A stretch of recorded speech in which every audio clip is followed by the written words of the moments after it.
Hello po mga kababayan, and I am Preacher Steve, and welcome to our channel.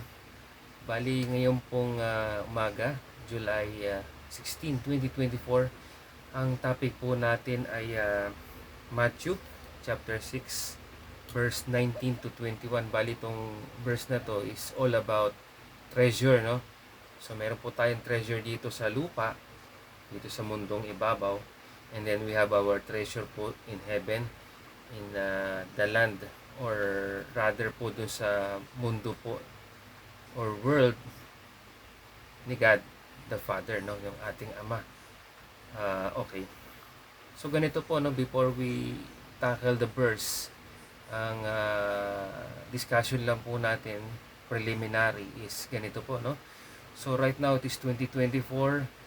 Mapapansin natin na, o nga pala, I highly suggest, no, panoorin nyo po yung YouTube ni Doc Willie Ong sa kanyang channel, and meron siyang latest post regarding sa kakaiba, no. Si Doc Willie Ong is a medical doctor, and ang discussion niya syempre tungkol po sa health, no, pero this time nag off topic siya sa medicine, and he talked about dun sa assassination attempt on President Donald Trump, and also po dun sa mga observations niya sa mga pangyayari sa mundo.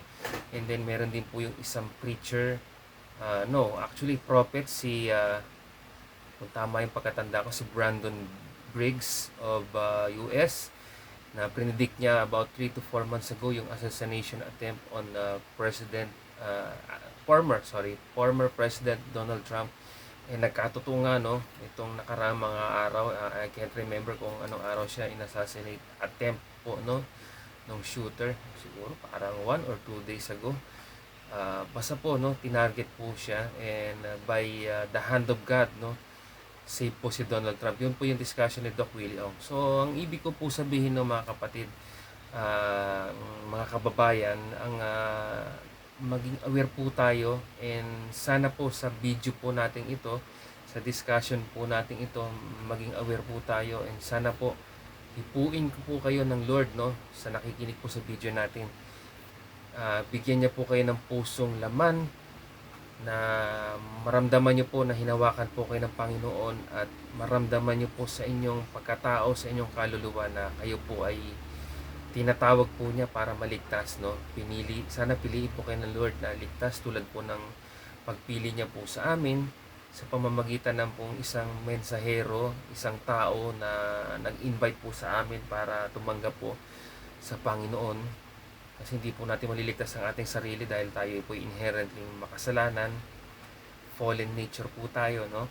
So sana po itong video natin po ay isang paraan para po yung paratingan po ng magandang mensahe at ng kaligtasan sa pamamagitan ng ating Panginoong Jesus, no.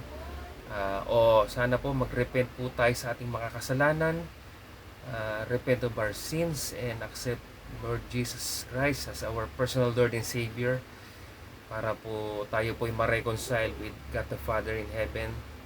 And pagdating po ng Lord Jesus Christ is coming soon, no. Mapapansin niyo po sa mga pangyayari sa mundo na yan. 2020 was the start of the pandemic. Napakagulong panahon po noon. Ito, na-relax na yung pandemic. Ngayon pong 2023, 2024, napakaligalig po ng mundo natin. Papansin niyo po yan. Previously sa video natin, ito rin po yung topic ko. Yung pong nababanggit about rumors of wars and threats of wars. Totoo na po siya, no? Nararamdaman natin yan. Maraming kaguluhan sa Israel versus Hamas. Yung Russia, Ukraine, hindi pa rin tapos. China and the surrounding countries sa Asia, may mga alam niyo na po yan, nasa YouTube yan, nasa balita po yan, na nagkakaipitan, nagkakaroon ng mga about boundary disputes, no.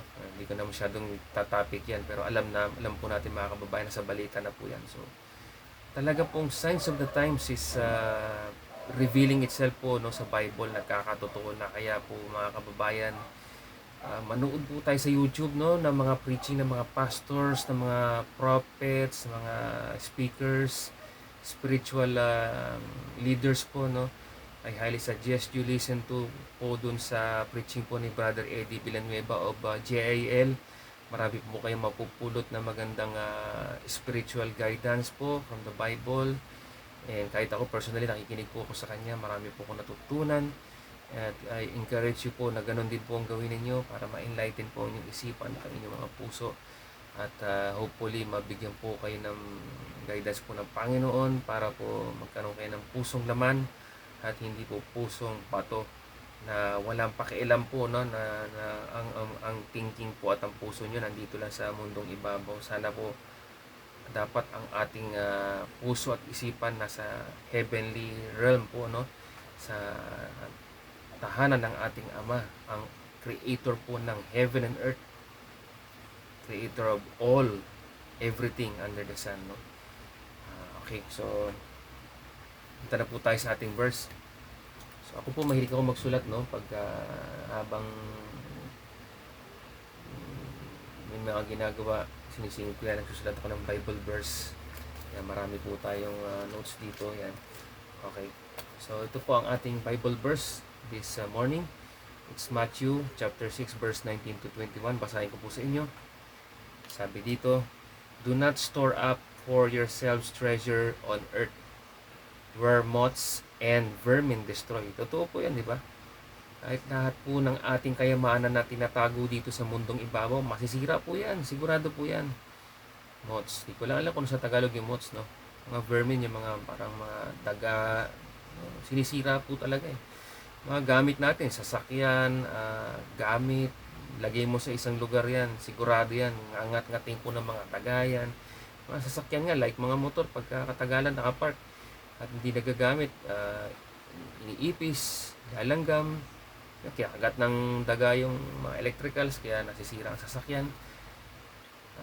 Sa bahay, ganun din, sisirain yung mga pader, yung bubong. Ito po to.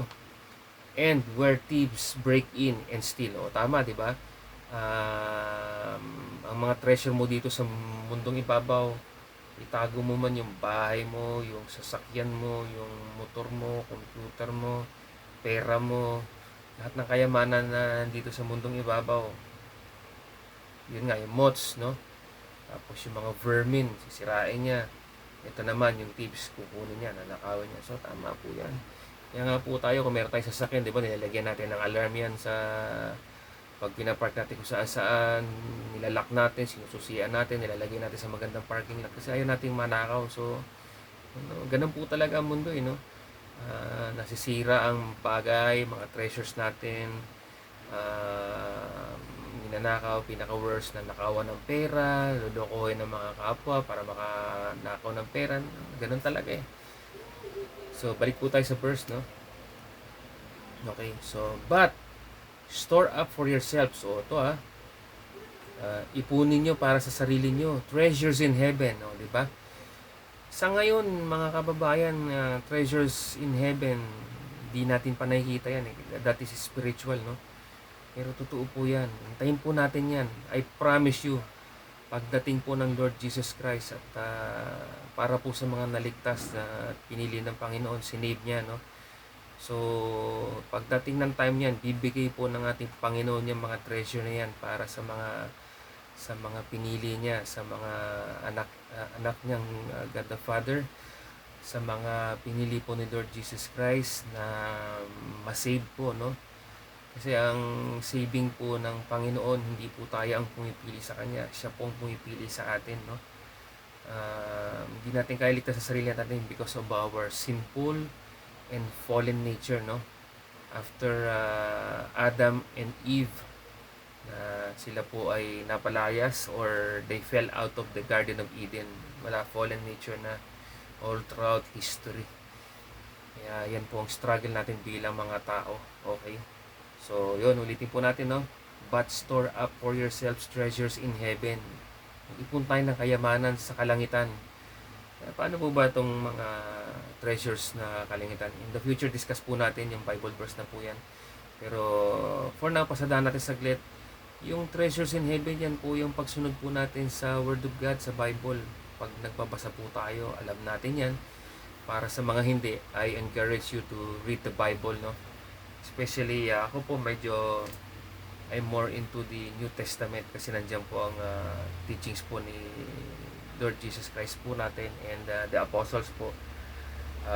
Lahat po yung 12 apostles, nandiyan po teachings including Apostle Paul, no? Yung pinakamaraming sinulat, yung epistles of Paul na tinatawag sa New Testament. So pag tayo po ay sumusunod sa teachings ni Lord Jesus Christ, just as found in ano bang version, yung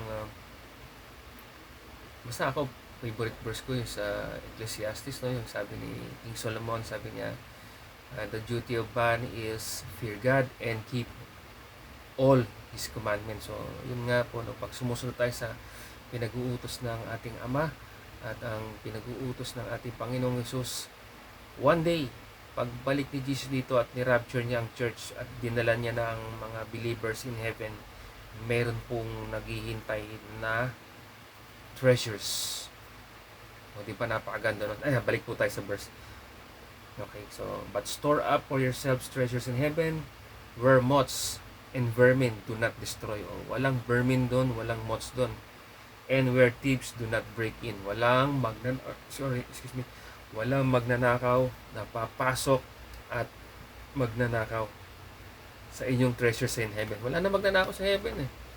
Kasi yung mga magnanakaw nandito lang po sa lupa yan. Yung mga corrupted people, yung mga gusto ng easy money, gusto makapanloko sa kapwa, gusto magpayaman. Alam po natin, nasa mga balita yan. Yung mga tamad na tao, yung mga gusto ng madalian.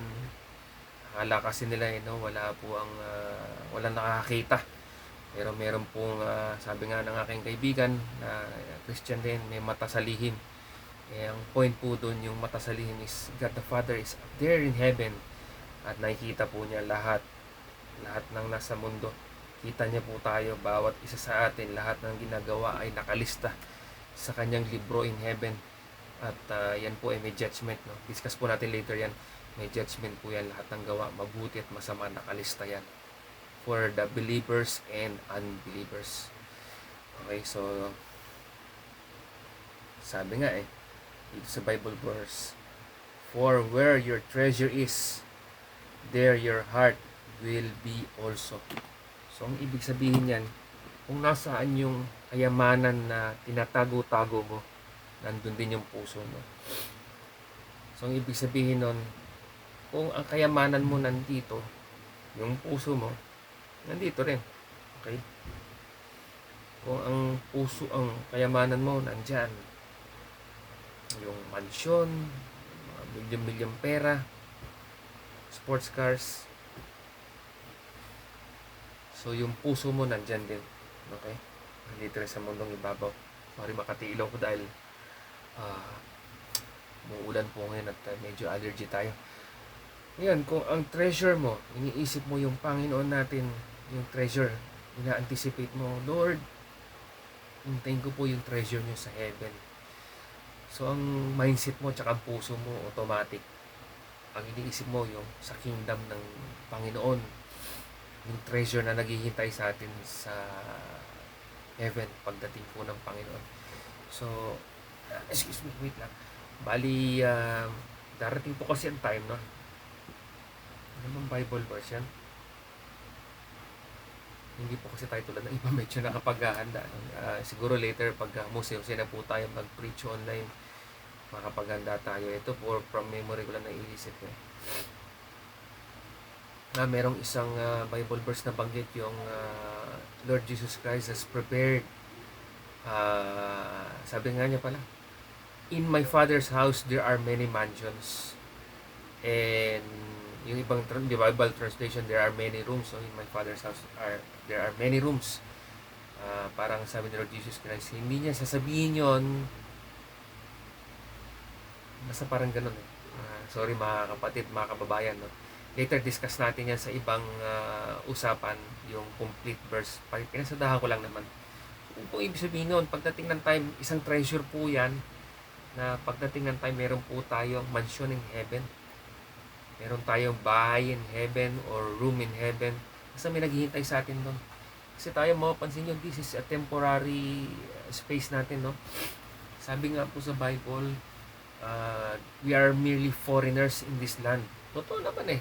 Pinanganak tayo, ilang years na tayo mabubuhay. Maswerte na kung umabot tayo ng 100 years.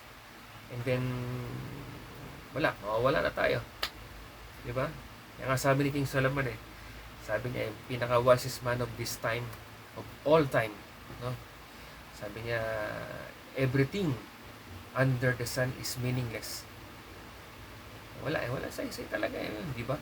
Mag-ipon ka ng limpak-limpak na pera, kayamanan, kasikatan, mansyon, kotse, titulo mo bilang isang professional.